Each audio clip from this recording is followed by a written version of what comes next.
Hello, hello, hello. Welcome to the Yellow Duke Scotland. In this video, I'll be doing a different kind of video. I'm just going to be staying here in my own house, on the couch, and just talking about a particular topic.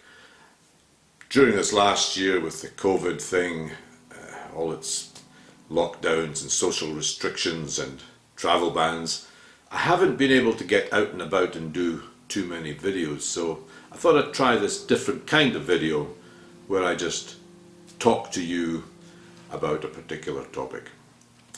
I still hope though to get out and about again shortly once this COVID thing is over and get back to my normal location videos.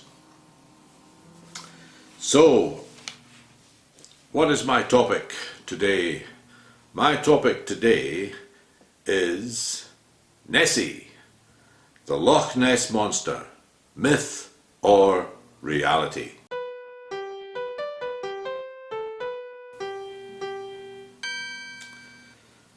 Well, where do we start with this? I'm going to start in the year 1933. Why 1933, I hear you ask?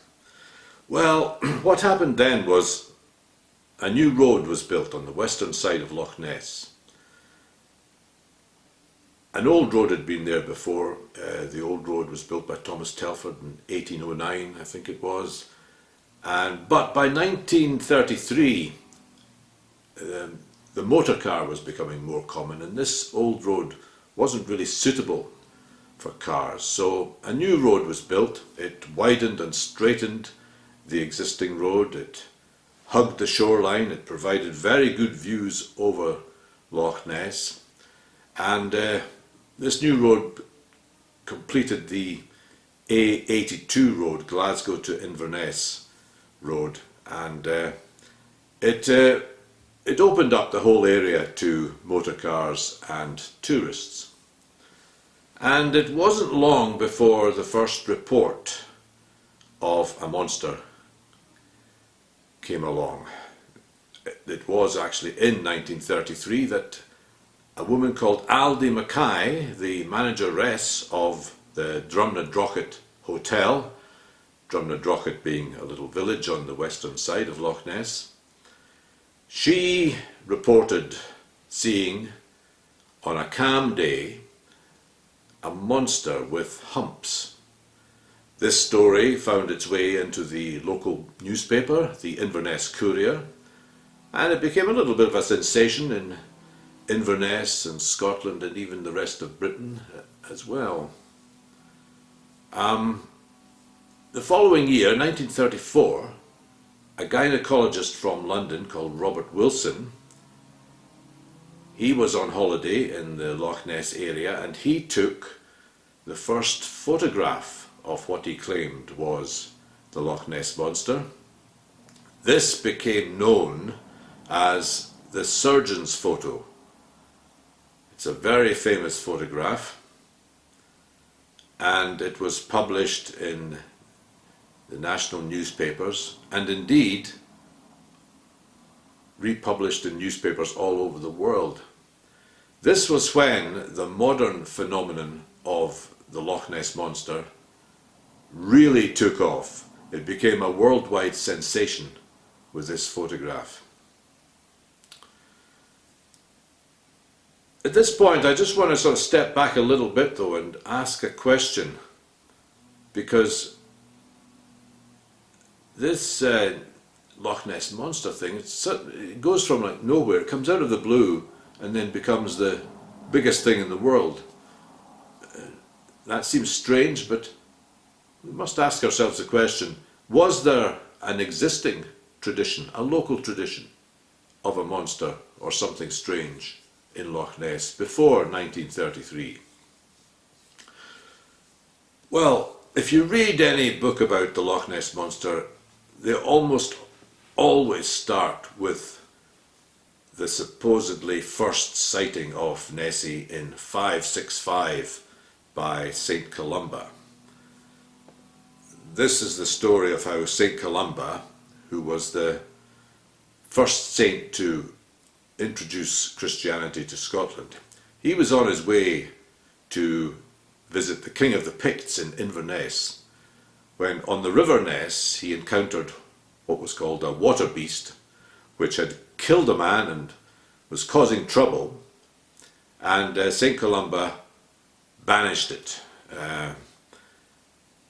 Now, this story is always presented as the first time in recorded history that Nessie is mentioned. Two points about this story that I don't really like. One, it happens in the River Ness, not Loch Ness. And okay, the River Ness flows out of Loch Ness into the sea, but nevertheless it's not the right location. The second point I don't like about it is that this water beast kills people, whereas modern Nessie, she's a peaceful, gentle creature. She's not into homicide.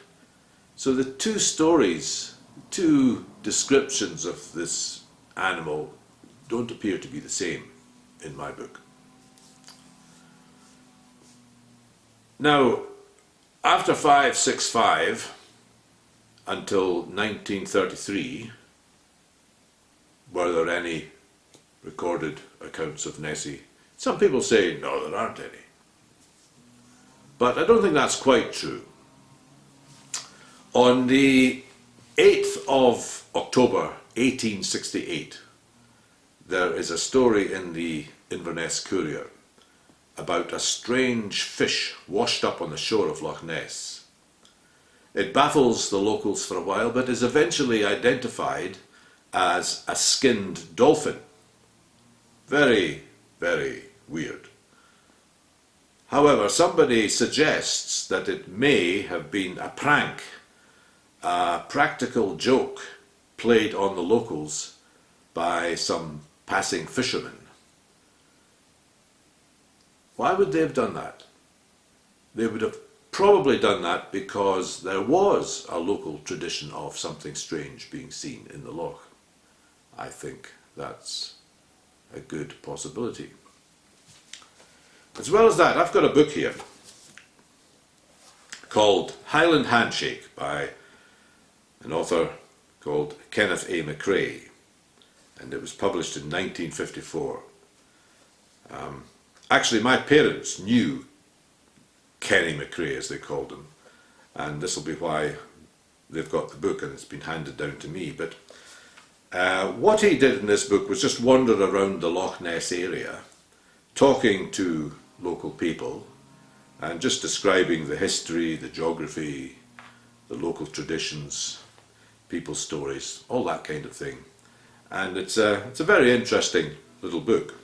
But he talks to a couple of people in here who've seen the monster, and one of them is a Mrs. Stevenson of Brackla, Brackla being the name of her house in Abriachin. Abriachin is a little village on the northwest side of Loch Ness. And Mrs. Stevenson says, talking about the Loch Ness Monster, "I saw it about 7 years ago, one calm day, passing the house. I could just make out the head and humps. But as children, my own parents saw it many times, about 90 years ago."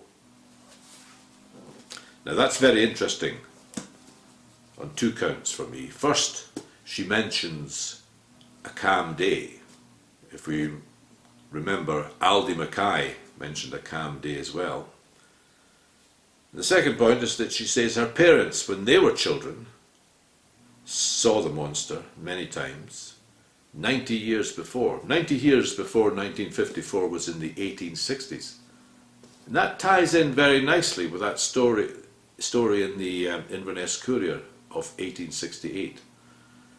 So I think there's fairly good evidence and testimony that there was something strange being seen in the loch before 1933, and it was at least a local tradition.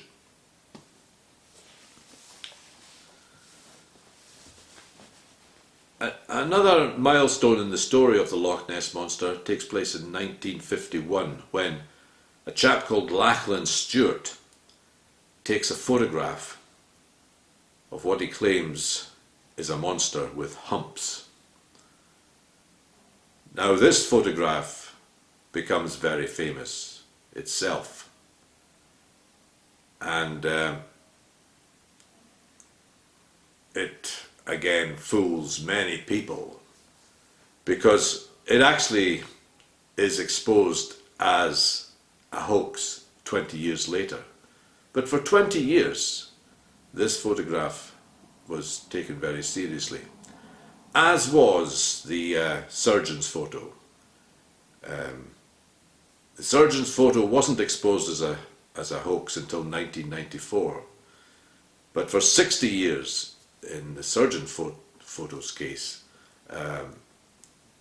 it fooled people. It was always presented as strong evidence for the existence of the monster.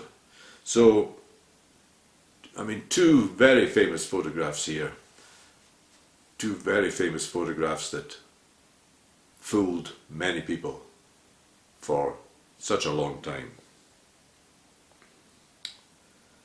The next thing I want to talk about, though, in the story of the Loch Ness Monster takes place in 1960.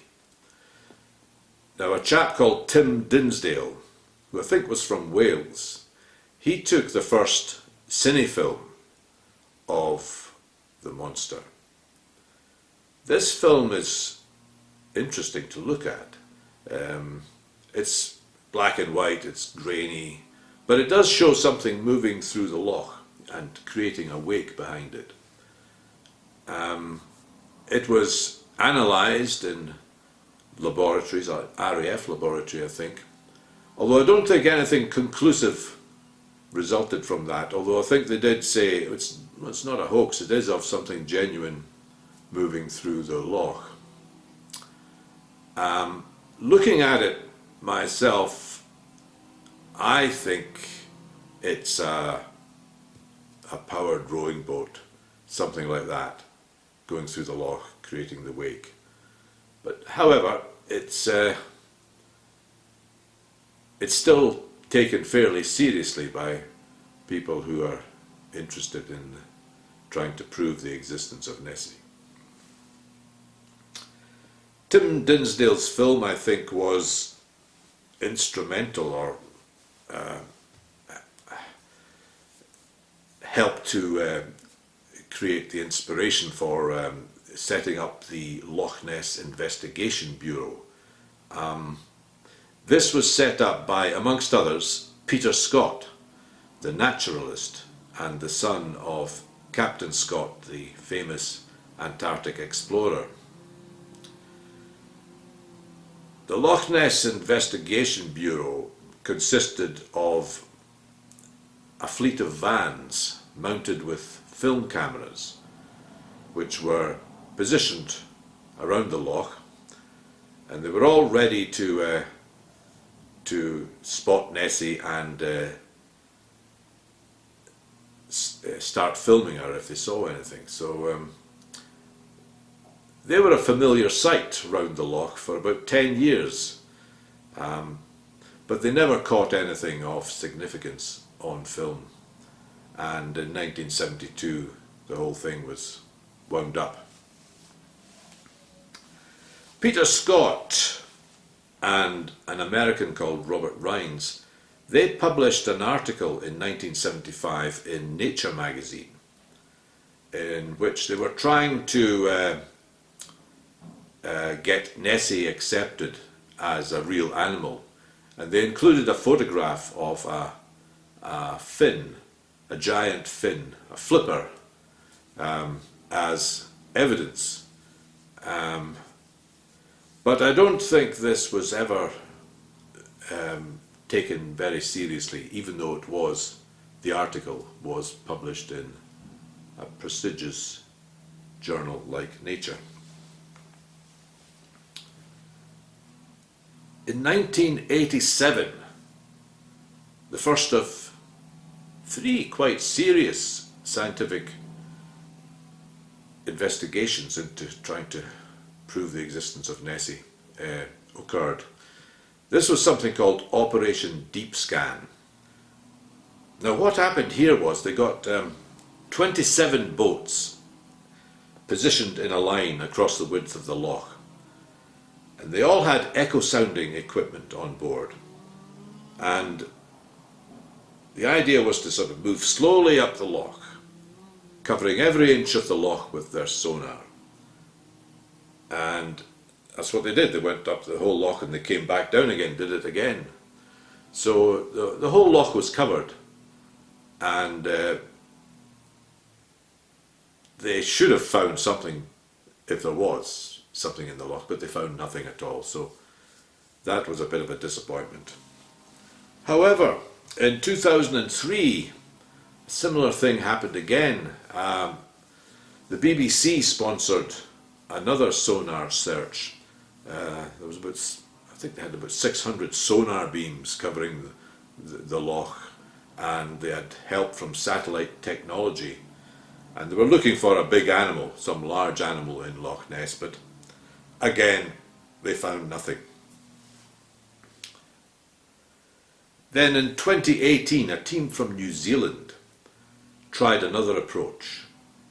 They took water samples from the loch, and it was actually a DNA survey. They were looking for DNA in the water which might prove the existence of a large animal. The idea being that Nessie, if she was swimming around in the loch, would inevitably shed some skin or scales or whatever, and there should be a trace of this in the water samples they took.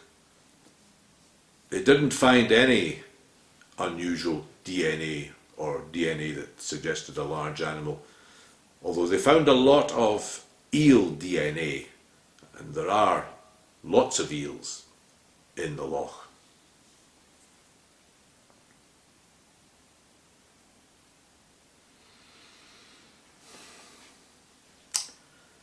So, what are the explanations for this thing that's continually being seen in Loch Ness?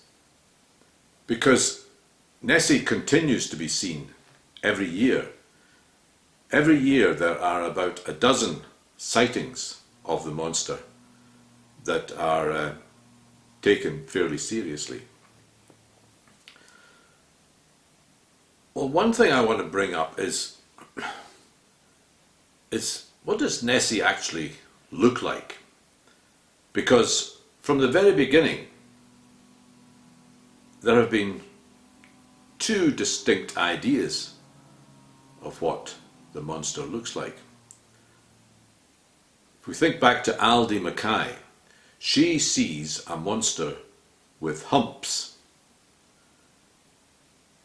This is one idea of the monster that has continually been seen throughout the years. And there's the other idea that the monster is like a prehistoric animal, like a plesiosaur. This started with Robert Wilson's photo, the surgeon's photo. This suggestion came up at that point, and it's had its proponents throughout the years since. So let's start with this plesiosaur thesis.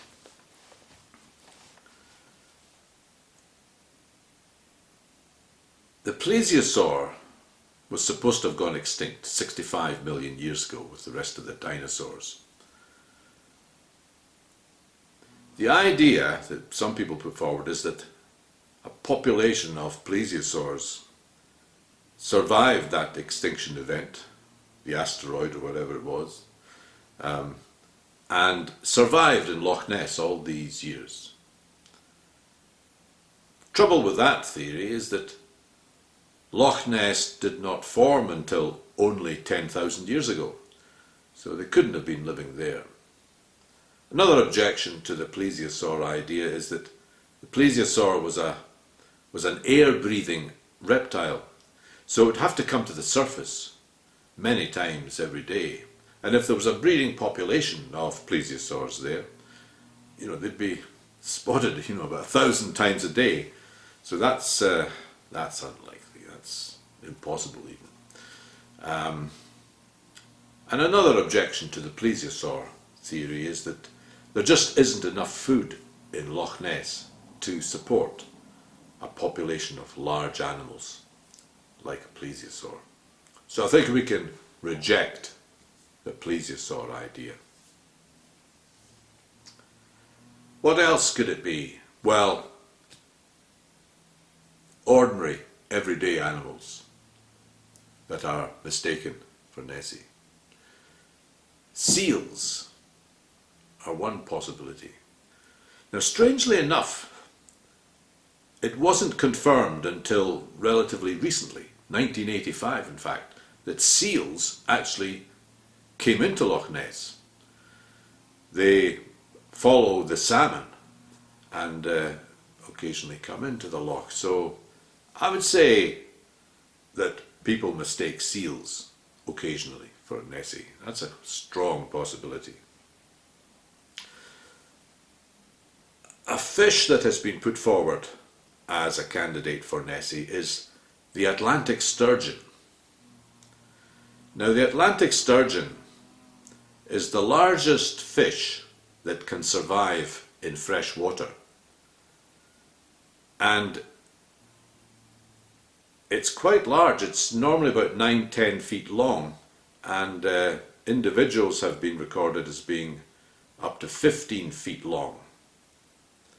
As well as that, it has been recorded that they can, and have come up into Scottish rivers in the past. So theoretically, it is possible that an Atlantic sturgeon could come up into Loch Ness. But it's quite a rare fish in the North Atlantic. There's, I think, a small population in the Baltic Sea as well. So it would be extremely rare for an Atlantic sturgeon to come into Loch Ness. And I don't think it's a very good candidate. In fact, there's probably never been one in Loch Ness. And so I think we can reject that theory as well. Eels. We've already seen that there are plenty of eels in Loch Ness. Now, the eel is a very interesting animal. It's born in the Sargasso Sea in the Western Atlantic, out near Bermuda, that way. It comes over to Europe, and it's found. This is the European eel. This is the actual species involved. It's found, from Iceland, Scandinavia, the British Isles, Western Europe, the Mediterranean, the Black Sea. It's found all over Europe, and stays most of its adult life in Europe. It changes shape and it changes colour as it grows, and it's a very mysterious animal. I think there's still a lot to be discovered about it. Towards the end of its life, it swims back to the Sargasso Sea to breed and die. Some specimens in the ocean have grown to quite long lengths. I think one was discovered to have grown to about 20 feet in length. So it's theoretically possible, because we know there are definitely lots of eels in Loch Ness already, that the odd individual might grow a bit larger than his colleagues and be mistaken for the monster. That's a possibility, I think. I think that's not a bad possibility. And there are many other animals and birds that can easily be mistaken for the monster. We know that deer swim across Loch Ness. So I would say that, from a long way off, you see a deer with its antlers swimming across the loch, easily mistaken for the monster, I would say. And I saw a very interesting video on YouTube from this guy. He was at Loch Ness. He was actually trying to spot the monster. And he thought he saw it. But when he looked at it through binoculars, he realized it was actually a flock of birds. And they were swimming in single file. But from a long way off, it looked exactly like a monster with humps. That sort of mistake, I think, can easily be made.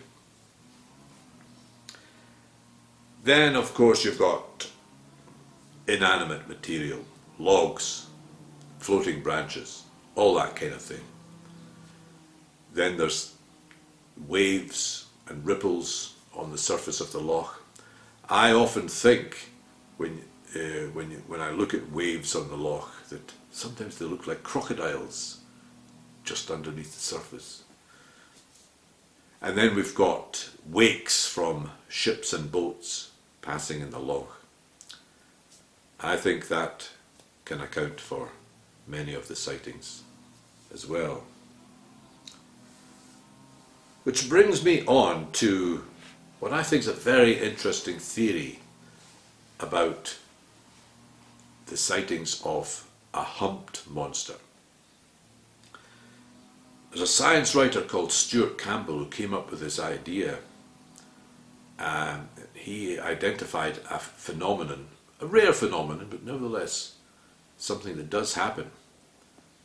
Now he said the conditions have got to be right on the loch, and he said that it's got to be a calm day with a smooth surface. Are we thinking back to Aldi Mackay and Mrs. Stevenson here? I hope we are.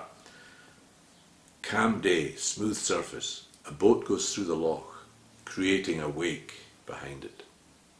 Now what happens in these conditions is that the wake obviously spreads out and they hit each shore and they rebound. They are reflected back into the loch. They move back into the centre of the loch again. And then these wakes meet each other and they interact and they produce a very strange phenomenon called a standing wave, which looks very like a hump. The strange thing about them is that they stand there. They are stationary. Not only that, they can suddenly shoot off in a particular direction, creating out their own wake behind them. Now, I would say that if you saw that phenomenon, you would instantly think, Nessie, a monster with humps. And I think that is a very good candidate for many of the sightings of Nessie, especially the sightings of Nessie that describe a monster with humps.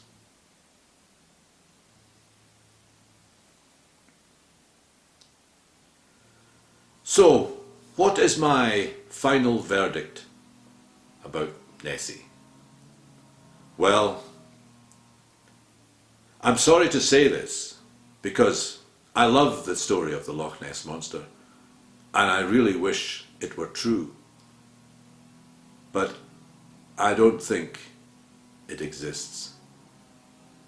I think every sighting that there's ever been can be explained in a natural way. I don't think Nessie has ever existed or will ever exist. It's a myth.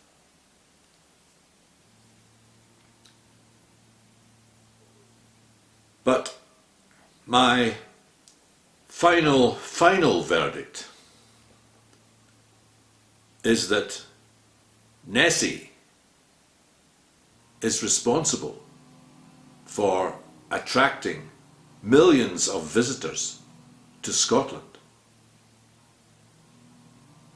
She is also responsible for generating millions of pounds for the Scottish economy.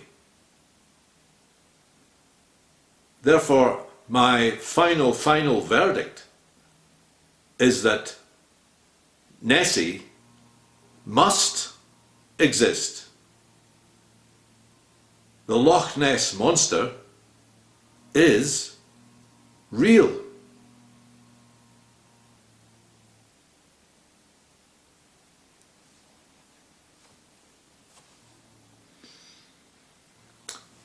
Well, thank you very much for watching this video.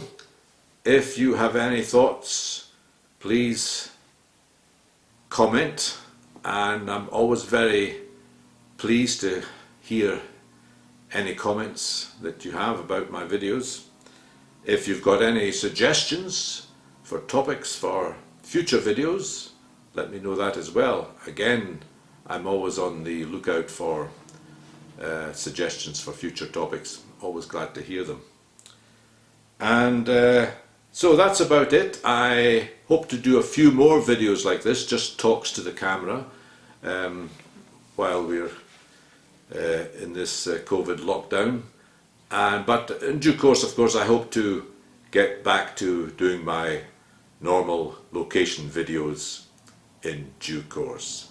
So thank you very much for watching, and goodbye.